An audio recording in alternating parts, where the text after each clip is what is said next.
So welcome to my home garden. Today I'm going to be showing you how I'm going to assemble something called a Subpod, which is basically a home composting system.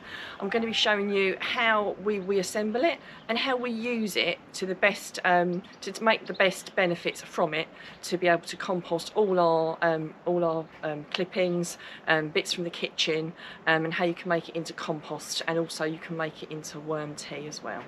So if you've not already subscribed to my channel, if you could please do so, because you'll get lots of helpful hints and tips all throughout the year from my home garden, my allotment, and also my home kitchen. Now today we're focusing on the Subpod. It's something I've been wanting to do for a long time, mainly because even though I've got an allotment and I've got composters up at the allotment, in my home garden it's not practical or very pleasing to the eye to have these massive composting systems, and to take it up to the allotment, it just doesn't happen. It sits there rotting in a bag or a bucket, and it's really disgusting. So I've had my eye on a Subpod for a really long time, so I'm really excited to be showing you how I'm going to be putting it together and how I'm going to be using it over the coming months. So first of all, we ordered the Subpod. I'd looked into a lot of different composters on the market, and this one really seemed to tick a lot of boxes for us. So I ordered it, had a really good experience with the customer services team. It arrived in boxes speedily and everything came with everything we needed. There's a picture there of how it all arrived. Really nice and compact for us to work with, and our experience so far has been really good putting it together. And we ordered the complete system because even though I've got an allotment and I've got quite a reasonable garden, it's already full with things, so I really had nowhere very easy to put it. Plus the fact I like the fact that it could double up as a planter, and also the fact you can use the Subpod as a chair as well, which is why we've put it here so it edges onto our little patio, and you could have some seats here and you can sit on the edge of it as well. So we're gonna site ours so that you can sit on it like a chair.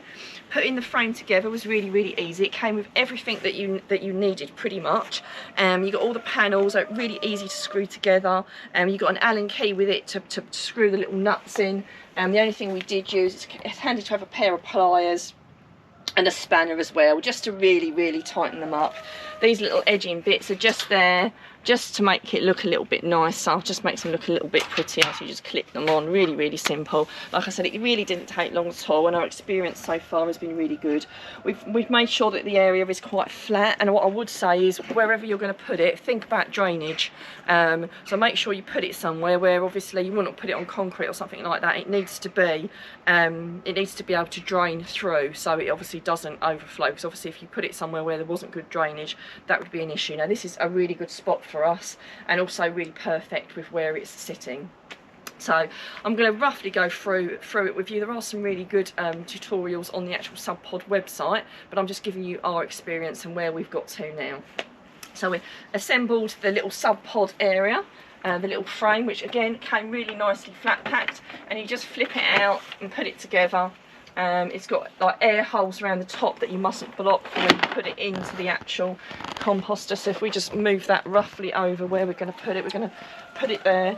They've advised us not to push it like flush up against it, and to take it back a little bit, even if you want to use it as a chair. And we will have to raise it up a little bit, because these air holes here, it's really important that the air gets in so stuff effectively composts. And then of course you've got a lovely seat to go on the top there, like so. So we've got our Subpod assembled in the frame. So we've put ours on on a brick in each corner, just to raise it up a little bit so it's the right height for us to be able to sit on it. And also the air, like I said, the air needs to be able to get around these vents. So I've sat on it to make sure it's at the right level, so it's a good seating height. That seems pretty perfect. In the instructions it said to leave a little bit of a gap between the edge of the Subpod and the frame, again for a little bit of breathing room for things. So as you open it up, it was really easy to put together. There were 3 metal bars that held the hinges together that slipped through really easily, and these little hinges clipped on really easily as well. Comes with really good instructions, and then obviously there's the divider here that goes in the middle to divide the whole thing, and it shuts really easily, if I can just demonstrate that. And as you can see, there's lots of like info on there constantly to remind you how to use the Subpod, which is really, really good. You know what you should be, your feeding steps, and what you can and can't, or what you should limit putting into the Subpod. And the way you close it is you gently pull it forward, and then when it won't go any further, you just lift the hinges up and it just goes down really easily. So all that's left now for us to do is to start to backfill it with some soil. If you did want to purchase one of these, we will be putting a link up to my left on purchasing it, and you will get a discount if you purchase through this link. So if it is something that you're wanting to do, it's worth doing it through this link because you'll get a discount, which is really cool. So we're steadily progressing with getting the Subpod together.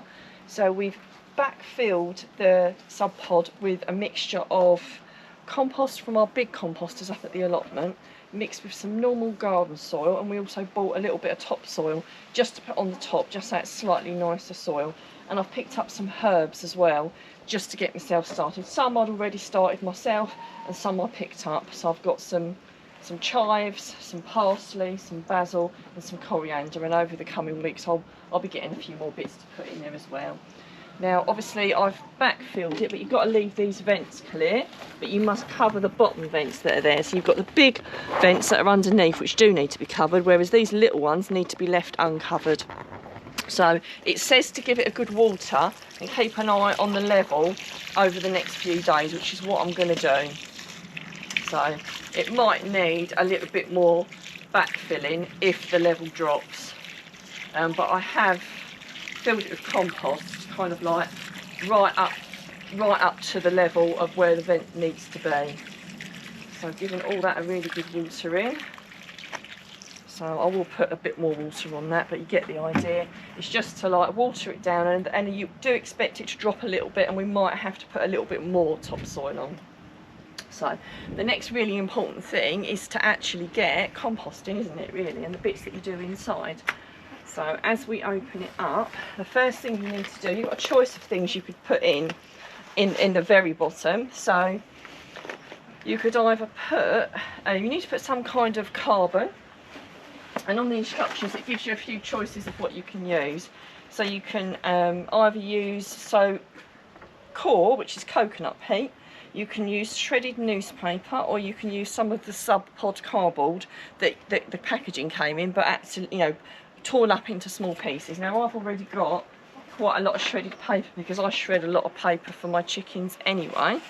So the first thing I'm going to do is put a little bit of this in, because you need to create a nice environment for the worms to survive. So I'm going to put a little bit. This will all compact down, so it looks like a lot, but it won't be once the worms get in there. And the little blanket goes on the top. So that's a little bit of shredded paper in there. Now, if you haven't got worms already, you can order some worms off the Subpod company, I believe. But I've already got a wormery that I just use for making worm tea. So I'm going to take my worms out of that already. But they are, I mean, initially when we first got our first lot of worms, we ordered ours in. You know, it's the easiest way to start. If they're in the right environment, then they multiply. So, but I just, all my worms are mixed up in the compost, so I'm going to sprinkle it all in there. And as you can see, there's some worms in there, look. Can you see? So mine, I've already got quite a healthy amount of worms in there, so I'm going to use what I've got. You know, you might be able to get some off of a friend if you kind of have a lot of friends that do this kind of thing anyway. I'm just going to sprinkle this over. I've got the big Subpod, which has 2 areas, but there is the smaller one. So if you haven't got as much space, you don't have to go for this. But because I cook a lot of fruit and vegetables, and I've got an allotment, I easily need the bigger Subpod. But there are options to have smaller ones if you don't think you need quite so much. But as a family, we do eat quite a lot of vegetables. So let's scoop out the rest of that one. Pull that in there. Let's take the big twigs out.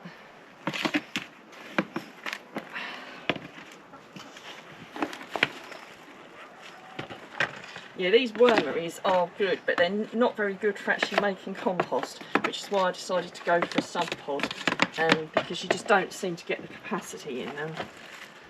So I've even got worms sticking to the bottom there, so let's push all those in. So the worms are in. All we need to do now is just put these little mats on. So, like so. I've got these from the Subpod company as well, these little mats. When we start feeding it, you will lift the mat and put the food in. For the time being, we will just be leaving this for a couple of days for the worms to settle in. That's what's recommended for a few days, and then we'll start putting our kitchen scraps in there. Now, if you would like to purchase one of these Subpods, we will put a link in the video, so you can do that if you want to, and you will get a discount if you use that link as well, so that's another added bonus. I do hope you've enjoyed the start of my Subpod journey. I will do more videos to show you how I'm using it and how it's working for me, but for now, if you've got any questions or queries, and if you've got something out of this video, please give us a like and please tell us what you liked most.